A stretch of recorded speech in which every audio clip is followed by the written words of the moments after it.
Rain splattered down in sheets as Rowan Whitmore clutched her coat tighter and sprinted across the street, heels slipping on the slick sidewalk, her breath catching as the faded neon glow of the old Carlton cinema finally came into view. She darted under the awning, soaked and panting just as the glass doors started to close for the midnight showing. "Hold that, please," she shouted, her voice desperate. A man standing at the ticket counter turned at the sound and caught the door with one hand, pushing it open as she stumbled inside. She barely registered his face, just a flash of dark hair, a tailored coat, and eyes that watched her a beat too long as she brushed past him and slammed her $20 bill on the counter. "One for the midnight classic," she gasped, dripping on the tile. The ticket clerk hesitated. "We're sold out." Her heart sank. "Come on. I ran through a monsoon for this." The man beside her cleared his throat.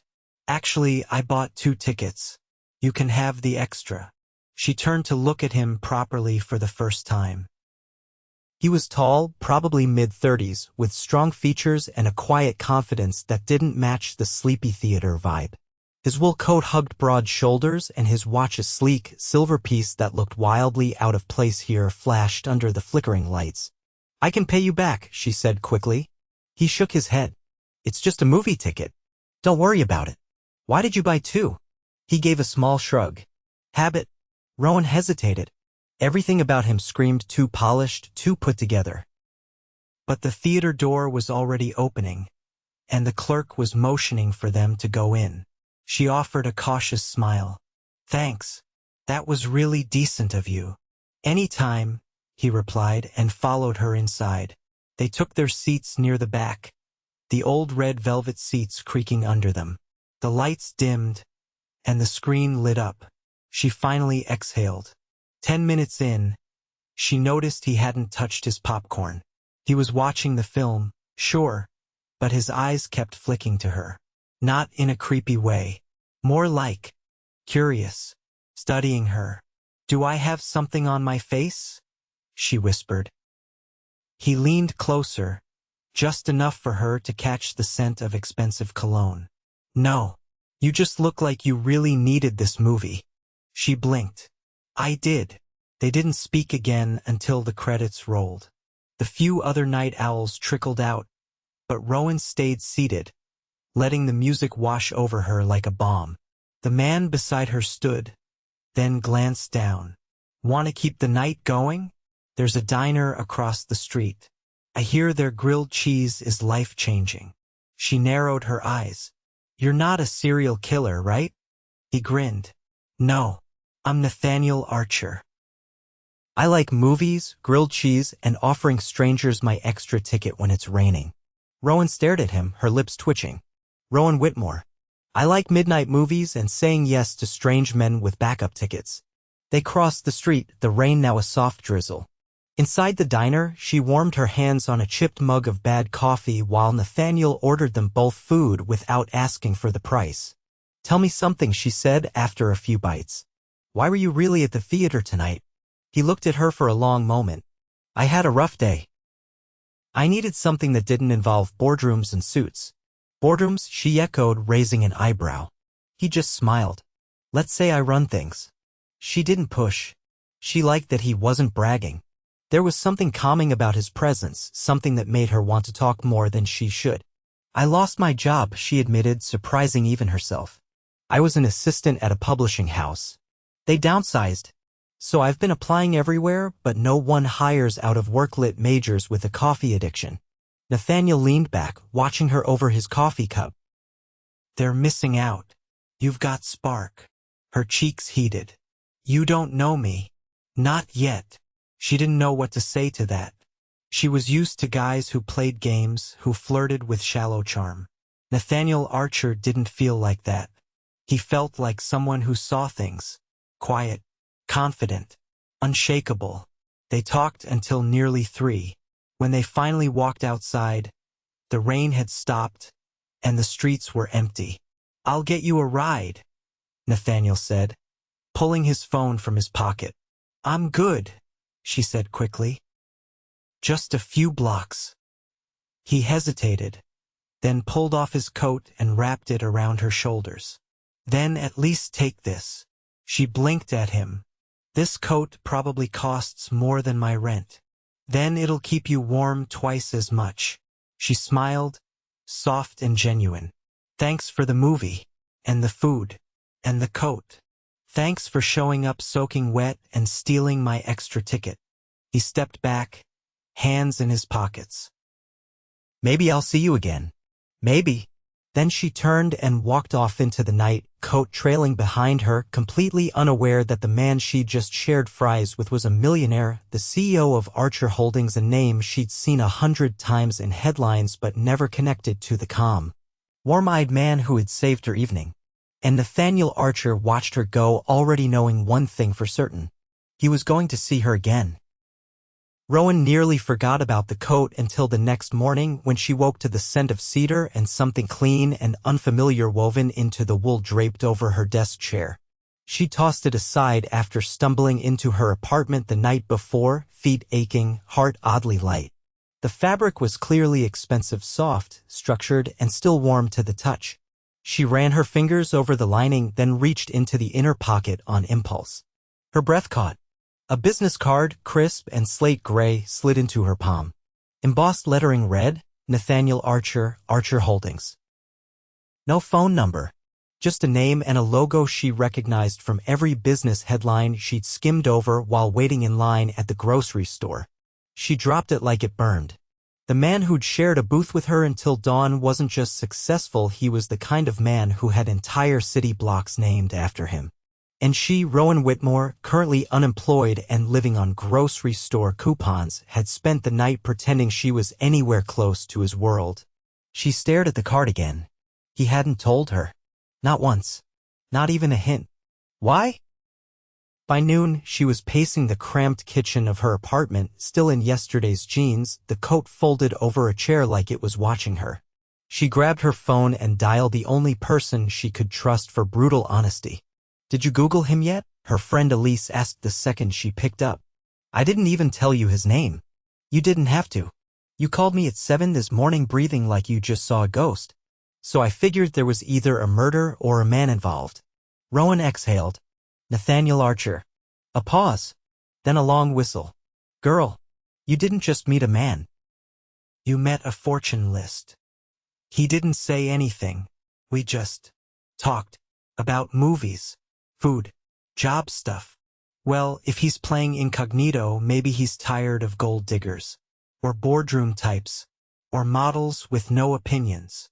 Rowan flopped onto her sofa, the card still in her hand. What do I do with this? He gave me his coat, and left that in the pocket. Do I return it? Pretend I never saw it. Do what you always do. Be honest.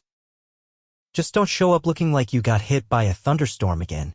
She hung up and stared at the card for another full minute before finally pulling up the address for Archer Holdings. The receptionist didn't even blink when she walked in, coat folded neatly over her arm, dressed in the only blazer she hadn't sold to cover rent last month.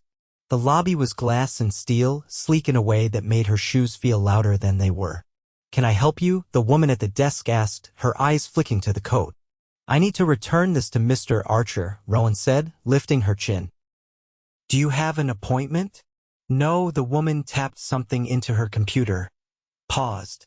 He doesn't take walk-ins. It's personal, Rowan said quickly. He left something in the pocket. The receptionist frowned. Then, to Rowan's shock, picked up the phone and murmured something into it. Moments later, a man in a slim black suit appeared from the elevator bank. Miss Whitmore? He asked. Rowan straightened. Yes. Mr. Archer will see you now. She followed him through a corridor so spotless it felt surreal. When the assistant opened a heavy glass door, she stepped into a suite that overlooked the skyline floor-to-ceiling windows, low lighting, and a single long desk behind which Nathaniel sat, sleeves rolled up, jacket draped over the back of his chair. He looked up and smiled slowly. You found the card. You left it in your pocket, she replied, holding out the coat. I figured you wanted it back. He stood and walked over, taking the coat but not breaking eye contact. I did, but not because of the coat. You could have just said who you were. I could have, he agreed. But I like that you didn't treat me like anything but a guy trying to salvage his night. She glanced around the office, sleek, modern, intimidating. This is a long way from grilled cheese. Do you want to leave? He asked quietly. She looked back at him, caught off guard by the question. No, she said. He gestured to a chair. Then sit. I was hoping I'd see you again. She hesitated, then did. You didn't think I'd freak out when I found out? I hoped you'd come ask why I didn't tell you. You deserve that. She studied him. So? Why? Nathaniel folded his hands. Because I've had women memorize my net worth before they learned my middle name. You didn't even ask what I did. You just talked to me like a person. It felt good. She swallowed. Okay, but what now? We live in completely different worlds. That's a problem if we let it be. Rowan blinked. Are you saying you want to see me again? He stood suddenly, walked to a cabinet, and pulled out a small velvet box. I was going to have this messengered to your apartment, but since you're here, he opened it. Inside sat a delicate silver bracelet, strung with tiny cinema charms, a film reel, a popcorn bucket, a tiny clapboard. I had it made this morning, he said. A reminder of the night that didn't go as planned, but somehow felt exactly right. She stared down at it, stunned. I don't expect anything, he added, but I'd like to take you to dinner tonight, somewhere with real napkins and no fluorescent lighting. Rowan looked up, her voice a little hoarse. No grilled cheese. He smiled. Only if you want it. She reached out and closed the box. All right, but I'm not changing who I am. I'm not going to pretend I belong in this world. I don't want you to, Nathaniel said, his voice low. I just want you in it. And for the first time in weeks, maybe months, Rowan felt like someone had opened a door she didn't even know she'd been standing outside of. The restaurant Nathaniel took her to that night sat on the 42nd floor of a tower she didn't even know existed. No sign out front. No reservation book. Just a quiet man in a suit who opened a door that led to an elevator with no buttons, only a keycard. Rowan tried not to stare as the city unfolded beneath her feet, glittering like a spilled jewelry box. When the elevator opened, they stepped into a dining room bathed in amber light, with windows on 3 sides and a ceiling hung with what looked like floating glass petals. I've never been somewhere where the menus aren't laminated, she murmured as they were led to their table near the window. Nathaniel glanced at her, amused. We'll order off menu. They were seated before she could respond. A server appearing with 2 glasses of something that tasted like fruit but prickled like champagne. Is this a private club? She asked once the server left. In a sense, he replied. The chef here used to run a place in Kyoto. I convinced him to come to Manhattan 3 years ago. You convinced him? I invested in his dream kitchen. He wanted a place where no one rushed him. Rowan looked down at her glass. How do you even begin to think like that? He leaned back in his seat. You learn to. When you grow up watching your father tear through people like they're numbers on a ledger, you either become the same or you don't. The servers returned with plates that looked more like artwork than food, each dish paired with something she couldn't pronounce but couldn't stop tasting. She set her fork down halfway through a delicate slice of fish. Why me? Nathaniel didn't answer right away. Instead, he studied her, the way someone might look at a half-remembered song they couldn't stop humming. You looked like you were trying to outrun something, he said. But you didn't let it ruin you. She blinked. I was soaked through and borderline hysterical. You still said thank you. Silence stretched between them, not awkward, but heavy with things unsaid. She finally broke it. I can't afford this world. I don't mean just the clothes or the dinners. I mean the gravity of it. You have people who follow your name like it's a stock ticker. And I'm rebuilding a resume I'm not sure anyone wants. You think I want someone who already has everything? He asked. I have board members and investors who nod at everything I say. I don't need another person who's afraid of disappointing me. She looked at him across the candlelit table, the city glittering behind them, and for a moment, she saw it the weight he carried. Not arrogance.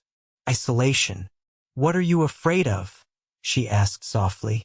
Nathaniel's jaw tightened, and he reached for his glass. "Oblivion." She tilted her head. "That's dramatic." He gave a quiet laugh. "You wanted honesty." "I did." He set the glass down. "My father was a tyrant. Brilliant, but ruthless. When he died, he left me his empire and a reputation I never asked for. Every move I make is watched, judged. Sometimes I wonder if I'm building something for myself or just trying to undo what he became." Rowan looked at him, truly looked, and the edges of her guarded heart shifted slightly. "I thought losing my job was the worst thing that could happen," she said. "But maybe it saved me from becoming someone I didn't even like." He nodded slowly. "Then maybe we're both trying to undo something." They didn't linger over dessert. Nathaniel offered his hand as they walked toward the elevator, and she took it without thinking. His palm was warm, steady. They didn't speak again until they stepped out into the cool night air. A car was waiting at the curb. Not just any car, sleek, black, and so quiet she hadn't heard it pull up. "I'll have them take you home," he said. She hesitated, then shook her head. "Walk me instead." His brows lifted slightly, but he nodded. They walked the next few blocks in silence, the city a hum around them. When they reached her building, she paused on the stoop. "I don't know where this goes," she said. "But I'm not someone who floats." "I don't want someone who floats," Nathaniel said. "I want someone who drags me back down when I get too far from the ground." She laughed under her breath. "You really don't say what people expect, do you?" He stepped closer. "If I did, I wouldn't be here." Rowan should have stepped back. Should have ended the night with a polite smile and a thank you. But she didn't. Instead, she leaned forward just enough that her forehead brushed his chest. His arms came around her like they'd done it before. "Don't vanish after tonight," she said. "I won't." He didn't try to kiss her. Just held her like he wasn't used to doing it and didn't want to let go. The next morning, she found a package at her door. Inside was a vintage copy of the film they'd seen together, the title in bold script across the front. No note, no signature. But she didn't need one. Because later that day, her phone rang with an unknown number. And when she answered, his voice was the first thing she heard. "Have dinner with me again." But this time somewhere loud. "I want to hear you laugh." Rowan stood in front of her bathroom mirror, one hand braced against the sink, the other holding a gold lipstick she hadn't dared wear in years. Her reflection stared back, a little stunned, a little breathless. She barely recognized herself, not because of the dress Nathaniel had sent over, a deep navy sheath she would never have picked but somehow fit as if crafted around her skin, or the delicate earrings tucked in a velvet pouch with it, but because something inside her had shifted. She was no longer waiting for her life to begin. It had already started. When Nathaniel arrived downstairs, he didn't lean against the car or adjust his cufflinks like he was posing. He just opened the door and waited quietly, eyes never leaving her as she approached. "I wasn't sure you'd wear the dress," he said, voice low. "I almost didn't," she replied, stepping into the car. "Then I figured if you're going to whisk me off somewhere ridiculous again, I might as well look the part." "I didn't choose ridiculous tonight," he said as the door closed. "I chose honest." The car wound through unfamiliar streets until it stopped in front of a building that looked like it had once been a warehouse. Inside, the space had been transformed, exposed brick, old stage lights strung like stars across the ceiling, and the echo of jazz floating from a live trio tucked into the corner. Long tables had been pushed aside to make room for dancing, and in their place, clusters of people drank and laughed and moved like they'd known each other for years. "This was my mother's favorite place," Nathaniel said beside her. "She used to sneak me in here when I was a kid, back when it was still a supper club." Rowan turned to face him. "I didn't know your mother was still in the picture." "She's not." He met her gaze without flinching. "She left when I was 16. Couldn't take my father anymore. But this place, it was hers. She used to say the only time he couldn't touch her spirit was when she was dancing." "What happened to it?" "She gave it to me. In her will. I restored it last year, but I haven't brought anyone here until now." Rowan felt the weight of that. Not the extravagance, this wasn't about money, but the intimacy. He'd brought her into a memory. "Why me?" she asked quietly. Nathaniel's eyes searched hers. Because you don't flinch when I show you the parts that still hurt. She stepped closer. You could have kept hiding behind charm and dinners and expensive gifts. But you didn't. That matters. Dance with me, he said, offering his hand. She let him lead her into the center of the room, where the music slowed into something smoky and sweet. His hand found the small of her back, the other clasping her fingers, and they moved together with an ease that made her forget anyone else was watching. I never learned how to waltz, she whispered. Neither did I, he replied. We'll fake it. Later, they sat at a small table tucked near the bar, sipping something warm and spiced. Rowan rested her chin on her hand, studying him. Do you ever get tired of it? She asked. The constant pressure? The legacy? The expectations? All the time, he said without pause. But then I think maybe I'm the one who sets the rules now. Maybe I get to build something different. And what would that look like? He didn't answer right away. Instead, he reached into his jacket and pulled out a folded piece of paper. He slid it across the table. Rowan unfolded it slowly. It was a contract, a job offer. Her name was printed at the top. Executive editor? She said, her voice catching. I bought a boutique publishing imprint last year. I've been looking for someone to take over. Someone who actually gives a damn about stories. I read your writing samples. Elise sent them to me. She what? She said if I didn't offer you this, she'd stop speaking to me. Rowan stared at the paper. You didn't have to do this. I didn't do it for you, he said. I did it because you're the right person. And I want you to stop apologizing for being brilliant. Tears threatened, but she blinked them back. You really believe that? I believe in you, Rowan. All of you. Even the parts you think aren't enough. She leaned forward, heart-thudding. You scare me. I scare myself, he admitted. But I'm done hiding behind power and polish. I want the messy. The real. I want you. He reached into his coat again, this time pulling a small box. Not velvet. Not dramatic. Just quietly elegant with a ribbon tied in a single knot. I'm not asking for forever tonight, he said. But I am asking for this. Rowan opened the box. Inside was a key. To the penthouse? She asked, trying to keep her voice steady. He shook his head. To the bookstore next to the publishing office. It's yours. Lisa signed. I figured you might want a place to escape when the world gets too loud. And maybe fill it with stories that matter. She couldn't breathe. I've never. Her voice cracked. No one's ever seen me like this. I'll spend the rest of my life making sure you know I do. She rose without thinking and crossed to him. He stood, waiting, as she wrapped her arms around his neck and pressed her lips to his. It wasn't careful. It wasn't polished. It was pure, desperate gratitude and 100 unsaid things wrapped into one kiss that made the room vanish. When they finally pulled apart, she whispered, I'm in. For the job, he teased, brushing her cheek. For all of it. He smiled, and this time it wasn't guarded or careful. It was wide open. Weeks later, the bookstore opened with a line around the block.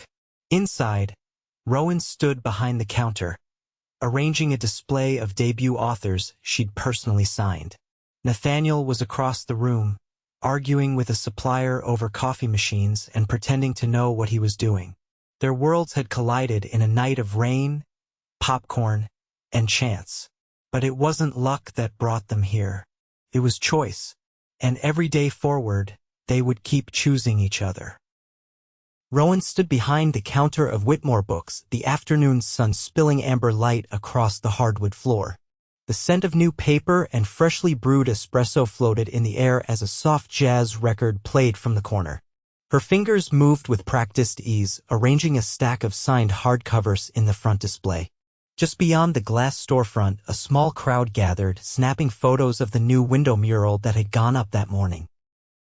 Nathaniel had commissioned it in secret, a watercolor skyline with a woman in a navy dress standing in front of an open book, stars spilling from the pages into the city. She hadn't spoken when she first saw it. She just looked at him, eyes wide, and he nodded once, quiet in a way that still took her breath away. Today marked 6 weeks since the store opened. Since the job offer. Since the night he gave her the key. And every single day since they'd built something together, not just the business, but the life that came with it. No grand declarations. Just steady, quiet steps that felt more like home than anything she'd ever known. Nathaniel walked in just as she was replacing the last book, carrying a box of croissants from her favorite bakery. His tie was loosened, sleeves rolled to his forearms, and she noticed the faint ink stain on his wrist from signing too many launch contracts at the publishing office next door. "You've got flour on your collar," she said, gesturing toward him. He set the box on the counter. "That's because I made them." She raised an eyebrow. "You baked." "I supervised." "I was told folding the dough was a liability." She laughed and pulled out one of the pastries, tearing off a corner. "Busy morning?" he asked, glancing at the register. "Sold out of all the debut titles by noon. The reading nook's been packed since 10. Nathaniel reached into his jacket, then paused. "I may have done something impulsive." Rowan froze. Define impulsive. He pulled out a slim, cream-colored envelope and handed it to her. She opened it slowly, her eyes scanning the contents. An invitation. To a gala. At the New York Public Library. Hosted by Archer Holdings. Rowan looked up. "You planned a gala?" "I planned a launch celebration for our literary division," he said, watching her face. "But it's more than that. It's a fundraiser for independent bookstores across the city. Half the proceeds go toward grants for small shops like this one. I want people to see what stories can build. You're using Archer Holdings to protect the very thing your father would have ignored. That's the idea." She traced the edge of the invitation. "You want me to come. I want you to speak. About the imprint. About what books mean to people who don't have billion-dollar libraries." Rowan's throat tightened. "You really think I can stand in front of those people? I think you'll change the room the second you open your mouth." The gala took place 3 nights later. The library was transformed, soft lights flooded the marble arches, and hundreds of guests moved between shelves dressed in black tie elegance. Rowan stood near the staircase, her dress a deep emerald that shimmered like ivy in moonlight. She held her speech in trembling fingers. Nathaniel appeared at her side, adjusting the cuff of his tuxedo. "You're luminous." She turned to him. "I'm terrified." "You're allowed to be," he said. "But you're also ready." When her name was called, the crowd hushed. She stepped up to the podium, heart pounding. She didn't look at the audience. She looked at him. And then she spoke, not as someone trying to impress a room of donors, but as a woman who had once stood in the rain, lost and aching, and found herself through the stories she loved. When she finished, the applause was thunderous. But all she heard was the way Nathaniel clapped once and held it, eyes locked on hers with something deeper than pride. Afterward, as the guests mingled, a woman from a publishing house approached. "That's the most honest thing I've heard in years," she said, handing Rowan her card. "If you ever want to expand your reach, call me." Rowan took the card, dazed. "Thank you." Nathaniel leaned in. "Told you." She turned to him. "You didn't just give me a job. You gave me a voice. You already had one. I just made sure people heard it." They slipped away before midnight, ducking down a side hallway of the library. It was quiet there, moonlight spilling through the high windows. He stopped beneath a marble arch, pulling something from his pocket. "I wasn't going to do this yet," he said, voice low. "But tonight felt like the moment." Rowan's breath caught. Nathaniel opened the small velvet box. Inside sat a ring. Not oversized, not flashy, just a single diamond set in a band etched with the skyline mural from the bookstore window. "I want the life we're building," he said gently. "All of it. The chaos, the quiet, the Sunday mornings in bed with a stack of manuscripts. I want you. Every day." Rowan stared at him. "Are you sure?" "Because I'm not polished and I'm never going to be someone who just fits in at events like this." He stepped closer. You don't fit in. You stand out. And that's exactly why I'm asking. Her eyes filled. Then yes. He slid the ring onto her finger and she didn't stop the tears this time. They kissed under the vaulted ceiling and the world narrowed to the two of them. 3 months later, they stood on a rooftop garden surrounded by friends, colleagues, and a few wide-eyed tourists who had stumbled into the best accidental wedding they'd ever attend. Rowan wore a dress made of soft silk and stitched with pressed pages from a book of poetry Nathaniel had once read to her in the middle of a thunderstorm. Nathaniel wore a tie printed with tiny film reels. Elise officiated, making them promise to always share the last slice of pizza and never forget the night they met in the rain. As the sun dipped below the skyline, Nathaniel took her hands in his and said, "You turned my empire into something human." Rowan smiled through tears. "You turned my chaos into something beautiful." And when they kissed, the crowd cheered, the lights flickered on, and the city stretched out before them, full of possibility.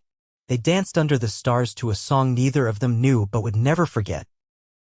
And later, when the rooftop emptied and the last of the cake had been devoured, Nathaniel led her to a quiet corner where a small table waited with 2 grilled cheese sandwiches and a bottle of champagne.